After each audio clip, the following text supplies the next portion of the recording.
ಮಿತ್ರರೇ ನಮಸ್ಕಾರ. ಮಿತ್ರರೇ, ನಮ್ಮ ದೇಶದಲ್ಲಿ ಚುನಾವಣಾ ಯುದ್ಧ ನಡೀತಾ ಇದೆ. ಈಗ ಆಲ್ಮೋಸ್ಟ್ ಮುಕ್ತಾಯ ಆಗಿದೆ, ಫಲಿತಾಂಶ ಮಾತ್ರ ಬಾಕಿ ಇದೆ. ಆದರೆ ನಮ್ಮ ಕುತೂಹಲ ಅದರಲ್ಲೇ ಕೇಂದ್ರಿತವಾಗಿದೆ. ಮೇ 4ನೇ ತಾರೀಕು ಏನು ರಿಸಲ್ಟ್ ಬರುತ್ತೆ, ಪ್ರತಿಯೊಬ್ಬರೂ ಕೂಡ ಅದನ್ನೇ ಯೋಚನೆ ಮಾಡ್ತಾ ಇದ್ದಾರೆ, ದಿನನಿತ್ಯ ಅದನ್ನೇ ಚರ್ಚೆ ಮಾಡ್ತಾ ಇದ್ದಾರೆ. ಆದರೆ ಒಂದು ವಿಚಾರ ನಮಗೆಲ್ಲ ನೆನಪಿರಬೇಕು, ಮೇ 4ನೇ ತಾರೀಕು ರಿಸಲ್ಟ್ ಏನಾಗುತ್ತೋ ಬಿಡುತ್ತೋ ಗೊತ್ತಿಲ್ಲ. ಆದರೆ ಅದಾದ ಬಳಿಕ ನಮ್ಮ ಜೀವನದಲ್ಲಿ ಒಂದು ದೊಡ್ಡ ಯುದ್ಧ ಆರಂಭವಾಗೋದಕ್ಕಿದೆ. ಆ ಯುದ್ಧ ಯಾವುದು ಕೇಳಿದ್ರೆ ಬೆಲೆ ಏರಿಕೆ. ಮಿಡಲ್ ಈಸ್ಟ್ನಲ್ಲಿ ಆಗ್ತಾ ಇರುವಂಥ ಡೆವಲಪ್ಮೆಂಟ್ಗಳಿದಾವಲ್ಲ, ಇದು ಭಾರತಕ್ಕೆ ಅತ್ಯಂತ ಕೆಟ್ಟ ಸುದ್ದಿಯನ್ನೇ ಕೊಡ್ತಾ ಇದ್ದಾವೆ. ಒಂದೇ ಒಂದು ಬೆಳವಣಿಗೆಗಳು ಕೂಡ ಭಾರತಕ್ಕೆ ಪೂರಕವಾಗಿ ಆಗ್ತಾ ಇಲ್ಲ.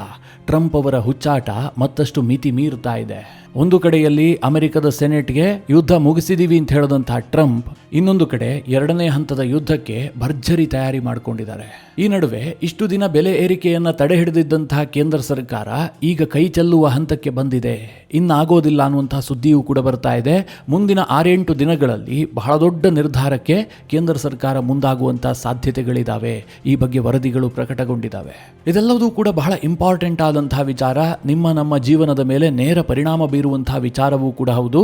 ಈ ವಿಡಿಯೋದಲ್ಲಿ ನಿಮಗೆ ಡೀಟೇಲ್ ಆಗಿ ತಿಳಿಸ್ಕೊಡ್ತೀನಿ. ನೀವು ಈ ವಿಡಿಯೋನ ಕೊನೆವರೆಗೂ ಮಿಸ್ ಮಾಡದೆ ನೋಡಿ. ಮಿತ್ರರೇ, ಭಾರತದ ವಿಚಾರವನ್ನು ನಾನು ನಂತರದಲ್ಲಿ ಹೇಳ್ತೀನಿ. ಮೊದಲಿಗೆ ಈ ಯುದ್ಧದಲ್ಲಿ ಆಗ್ತಾ ಇರುವಂತಹ ಡೆವಲಪ್ಮೆಂಟ್ಗಳ ಬಗ್ಗೆ ಮಾಹಿತಿಯನ್ನು ಕೊಟ್ಟು ಬಿಡ್ತೀನಿ.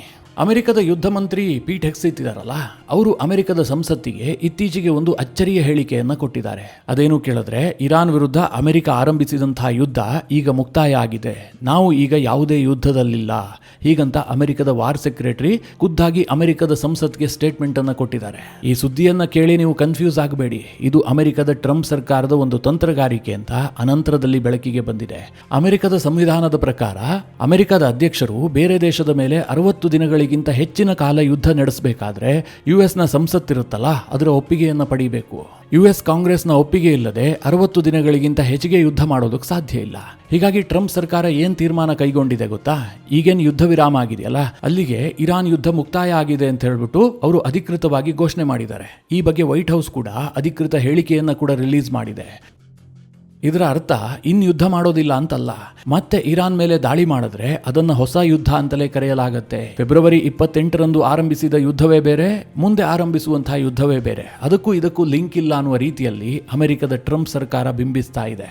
ಹಾಗಾದ್ರೆ ಯುದ್ಧ ಶುರುವಾಗುವಂತಹ ಸಾಧ್ಯತೆಗಳಿದೆಯಾ ಅಂತ ಕೇಳಿದ್ರೆ, ಕೆಲವೊಂದಷ್ಟು ಡಾಟ್ಗಳನ್ನು ಕನೆಕ್ಟ್ ಮಾಡಿದ್ರೆ 100% ಪುನಃ ಯುದ್ಧ ಶುರುವಾಗುವಂತಹ ಎಲ್ಲಾ ಸಾಧ್ಯತೆಗಳಿದಾವೆ. ಮುಖ್ಯವಾಗಿ ಇರಾನ್ ಈಗಾಗಲೇ ಪಾಕಿಸ್ತಾನದ ಮೂಲಕವಾಗಿ 14 ಅಂಶಗಳ ಒಂದು ಶಾಂತಿ ಪ್ರಸ್ತಾವನೆಯನ್ನ ಸಲ್ಲಿಕೆ ಮಾಡಿತ್ತು.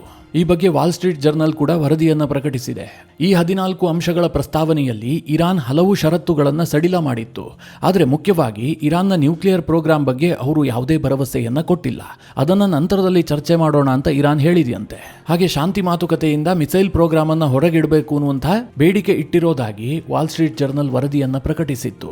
ಆದರೆ ಟ್ರಂಪ್ಗೆ ಈ ಪ್ರಸ್ತಾವನೆ ಸ್ವಲ್ಪವೂ ಹಿಡಿಸಿಲ್ಲ. ಅವರು ಇದನ್ನು ತಿರಸ್ಕಾರ ಮಾಡಿದ್ದಾರೆ. ಯಾವುದೇ ಕಾರಣಕ್ಕೂ ಕೂಡ ಇರಾನ್ನ ನ್ಯೂಕ್ಲಿಯರ್ ಪ್ರೋಗ್ರಾಂ ಕುರಿತಾದಂತಹ ಸ್ಪಷ್ಟ ಒಪ್ಪಂದ ಆಗದೆ ಈ ಯುದ್ಧವನ್ನು ನಿಲ್ಲಿಸೋದಕ್ಕೆ ಸಾಧ್ಯ ಇಲ್ಲ ಅಂತ ಟ್ರಂಪ್ ಭಾವಿಸಿದ್ದಾರೆ. ಹೀಗಾಗಿ ಈ ಒಂದು ಪ್ರಸ್ತಾವನೆಯನ್ನ ಟ್ರಂಪ್ ಕಸದ ಬುಟ್ಟಿಗೆ ಎಸೆದಿದ್ದಾರೆ ಎನ್ನುವ ರೀತಿಯಲ್ಲಿ ಈಗ ವಿಶ್ಲೇಷಣೆ ಮಾಡಲಾಗ್ತಾ ಇದೆ. ಇದೆಲ್ಲದರ ನಡುವೆ ಈ ಯುದ್ಧ ವಿರಾಮ ಆಯ್ತಲ್ಲ, ಆ ಕ್ಷಣದಿಂದಲೂ ಕೂಡ ಜಗತ್ತಿಗೆ ಇದ್ದಂತಹ ಡೌಟ್ ಏನು, ಅಮೆರಿಕ ಟೈಮ್ ಬೈ ಮಾಡ್ತಾ ಇದೆ. ಈ ಯುದ್ಧ ವಿರಾಮದ ಉದ್ದೇಶ ಏನು ಕೇಳಿದ್ರೆ, ಅಮೆರಿಕ ಇನ್ನೊಂದು ಹಂತದ ಯುದ್ಧಕ್ಕೆ ಸ್ವಲ್ಪ ಪ್ರಿಪೇರ್ ಆಗಬೇಕು, ಅವರಿಗೆ ಸಮಯ ಬೇಕು. ಅದಕ್ಕೋಸ್ಕರವಾಗಿ ಈ ಯುದ್ಧ ವಿರಾಮವನ್ನು ಸಾಧಿಸಿದ್ದಾರೆ. ಈ ಶಾಂತಿ ಒಪ್ಪಂದ ಇರಬಹುದು, ಮಾತುಕತೆ ಇರಬಹುದು, ಇದೆಲ್ಲವೂ ಕೂಡ ನಾಟಕ, ಹೀಗಂತ ಅನೇಕ ಎಕ್ಸ್ಪರ್ಟ್ಗಳೇ ಅಭಿಪ್ರಾಯಪಟ್ಟಿದ್ರು. ಈಗ ಅಮೆರಿಕದ ನಡೆಯನ್ನ ನೋಡಿದ್ರೆ ಅದು ಸತ್ಯ ಅಂತ ಅನ್ನಿಸ್ತಾ ಇದೆ. ಯಾಕೆ ಅಂತಂದ್ರೆ 2ನೇ ಹಂತದ ಯುದ್ಧಕ್ಕೆ ಅಮೆರಿಕ ಭರ್ಜರಿ ತಯಾರಿಯನ್ನ ಮಾಡಿದೆ. ಮುಖ್ಯವಾಗಿ ಇಸ್ರೇಲ್ಗೆ ಬಹಳ ದೊಡ್ಡ ಪ್ರಮಾಣದಲ್ಲಿ ಶಸ್ತ್ರಾಸ್ತ್ರವನ್ನು ರವಾನಿಸೋದಕ್ಕೆ ಶುರು ಮಾಡಿದೆ. ಕಳೆದ 24 ಗಂಟೆಗಳಲ್ಲಿ ಅಂದ್ರೆ ಒಂದೇ ದಿನದಲ್ಲಿ 2 ಹಡಗು ಮತ್ತು ಅನೇಕ ವಿಮಾನಗಳಲ್ಲಿ ಅಮೆರಿಕ ಶಸ್ತ್ರಾಸ್ತ್ರವನ್ನು ರವಾನಿಸಿದೆ. ಕೇವಲ 24 ಗಂಟೆಗಳಲ್ಲಿ ಅಮೆರಿಕ ಇಸ್ರೇಲ್ಗೆ ರವಾನೆ ಮಾಡಿದಂತಹ ಶಸ್ತ್ರಾಸ್ತ್ರದ ಪ್ರಮಾಣ ಬರೋಬ್ಬರಿ 6,500 ಟನ್ ಅಷ್ಟು. ಇದರ ಅರ್ಥ ಏನು ಕೇಳಿದ್ರೆ, ಯುದ್ಧ ಪುನರಾರಂಭಗೊಳ್ಳುತ್ತೆ, ಆ ರೀತಿಯ ಸಿದ್ಧತೆಗಳಾಗ್ತಾ ಇದ್ದಾವೆ ಅಂತ. ಇನ್ನೊಂದು ವರದಿಯ ಪ್ರಕಾರ ಕಳೆದ 3 ತಿಂಗಳಿನಲ್ಲಿ ಇಸ್ರೇಲ್ಗೆ ಅಮೆರಿಕ ರವಾನೆ ಮಾಡಿದಂತಹ ಶಸ್ತ್ರಾಸ್ತ್ರದ ಪ್ರಮಾಣ ಇದೆಯಲ್ಲ, ಇದು ಬರೋಬ್ಬರಿ 1,15,600 ಟನ್ ಅಂತ ಹೇಳಲಾಗ್ತಾ ಇದೆ. ಕಳೆದ 3 ತಿಂಗಳ ಅವಧಿಯಲ್ಲಿ ಬರೋಬ್ಬರಿ 300 ವಿಮಾನಗಳು ಮತ್ತು 10ಕ್ಕೂ ಹೆಚ್ಚು ಹಡಗುಗಳಲ್ಲಿ ಈ ಶಸ್ತ್ರಾಸ್ತ್ರವನ್ನ ಅಮೆರಿಕ ಪೂರೈಸಿದೆಯಂತೆ.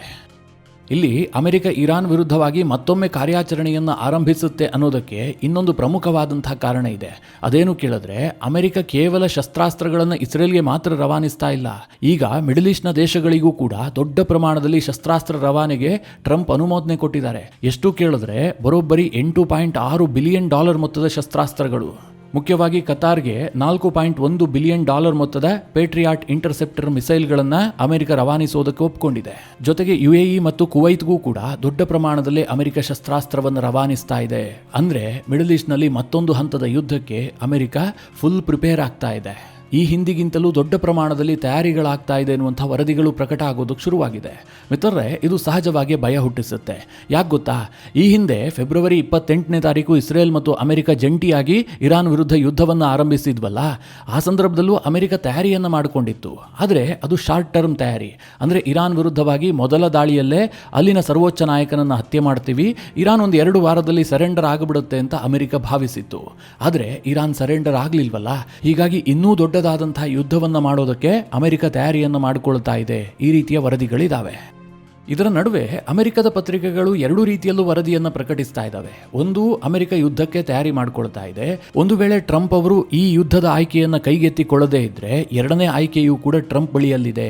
ಅದೇನು ಕೇಳಿದ್ರೆ, ಇರಾನ್ ವಿರುದ್ಧ ಇನ್ನಷ್ಟು ನಿರ್ಬಂಧಗಳನ್ನು ವಿಧಿಸುವಂತಹದ್ದು.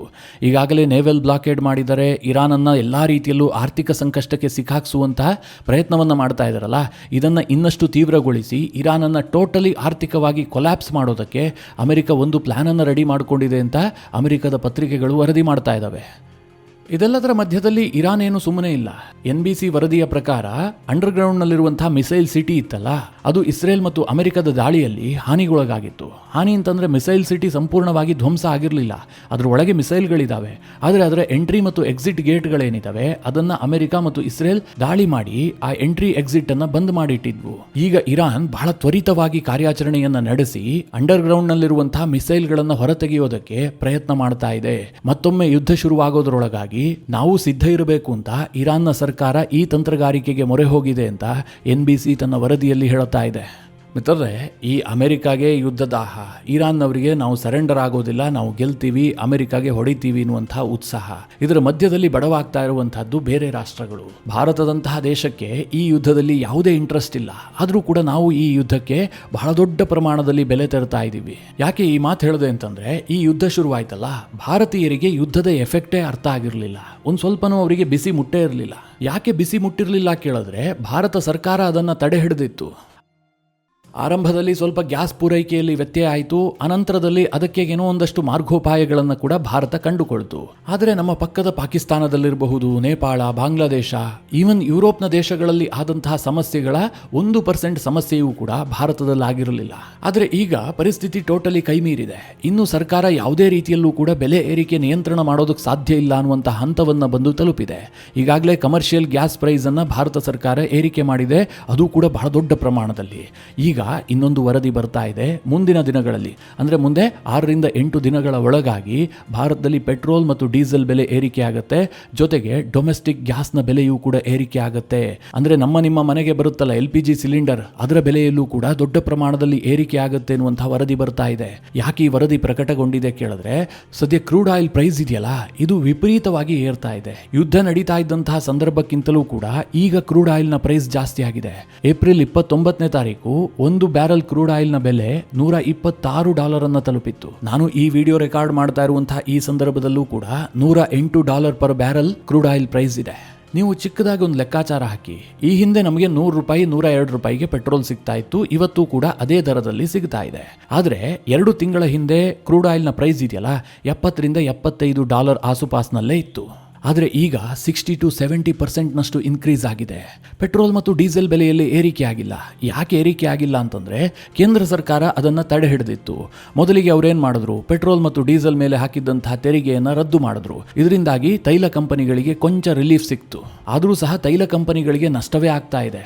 ಅಂದರೆ ಕೇಂದ್ರ ಸರ್ಕಾರ ಏನು ಭಾವಿಸಿತ್ತು ಗೊತ್ತಾ, ಈ ಸಂಕಷ್ಟ ಇದೆಯಲ್ಲ ಕೆಲವು ಸಮಯಕ್ಕೆ ಮಾತ್ರ ಸೀಮಿತವಾಗಿರುತ್ತೆ, ಯುದ್ಧ ನಿಂತೋಗ್ಬಿಡುತ್ತೆ, ಯುದ್ಧ ನಿಲ್ತಿದ್ದ ಹಾಗೆ ಕ್ರೂಡ್ ಆಯಿಲ್ ಪ್ರೈಸ್ ಡೌನ್ ಆಗುತ್ತೆ, ಪರಿಸ್ಥಿತಿ ಸರಿ ಹೋಗುತ್ತೆ ಅಂತ ಕೇಂದ್ರ ಸರ್ಕಾರ ಭಾವಿಸಿತ್ತು.